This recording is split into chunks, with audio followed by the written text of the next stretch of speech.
Have you ever looked down at the three pedals in a manual car and just felt that little jolt of anxiety? Yeah, you are definitely not alone. But in the next few minutes, we're going to completely demystify that third pedal and get you driving so smoothly and confidently. So let's jump right in. For so many people learning to drive stick, it all comes down to this one thing. That mysterious third pedal way over on the left. It's the cause of stalls, jerky starts, and honestly, a whole lot of unnecessary stress. But I promise you, by the time we're done here, that clutch is going to make perfect, simple sense. So, what is the big deal? Why is this one pedal so stressful? Well, I think it's because its job isn't as obvious as go for the accelerator and stop for the brake. But don't you worry, its purpose is actually incredibly simple, and we're about to break it all down. Okay, let's look at the ABCs of driving a manual. You've got your accelerator, your brake, and your clutch. The most important thing to get in your head right now is the clutch's very specific job. It is only for changing gears or starting from a complete stop. That's it. It is not a speed controller. That's what the brake is for. So, if it's not for controlling your speed, what is the clutch actually doing down there? Let's go a little deeper and get into the why it even exists in the first place. I want you to think of the clutch like this. It's a matchmaker. See, your engine is pretty much always spinning, creating power.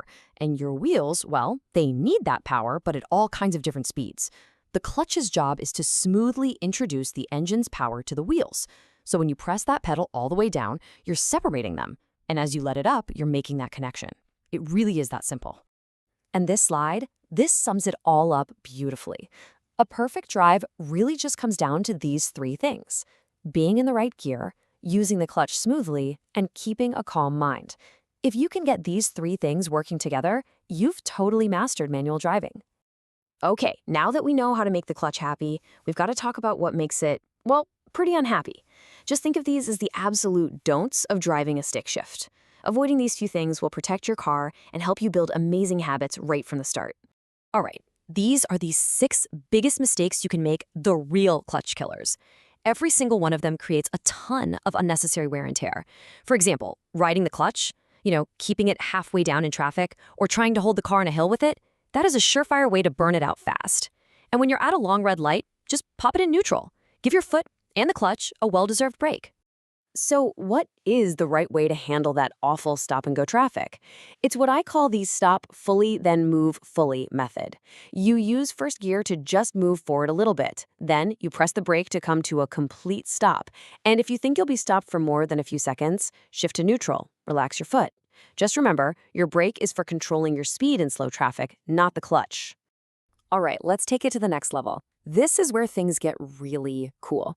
This is where you go from just operating a machine to actually driving it.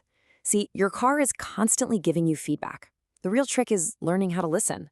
Your car is always talking to you, always. If it's vibrating and making that low kind of gug-dug struggling sound, its RPMs, the engine's revolutions per minute, are way too low.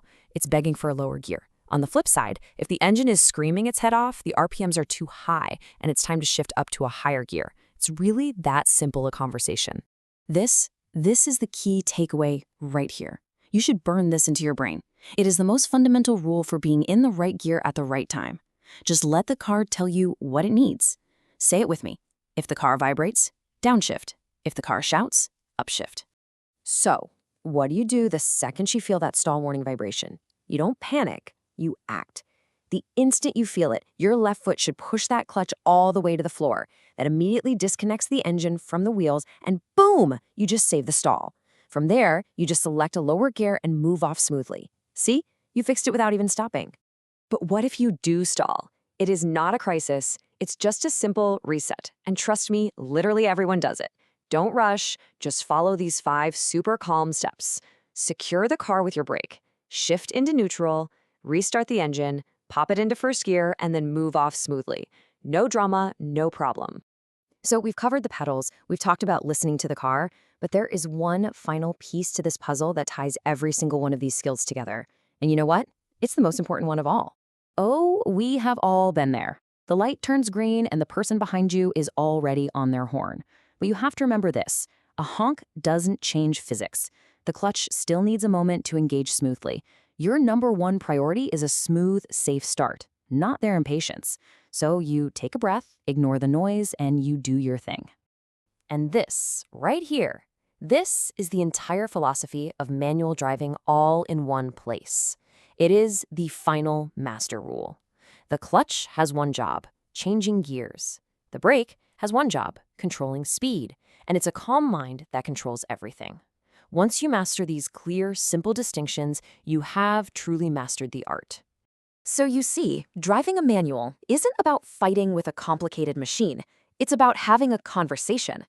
The car is always talking to you through sounds and vibrations and feelings. The only real question left is, are you ready to listen?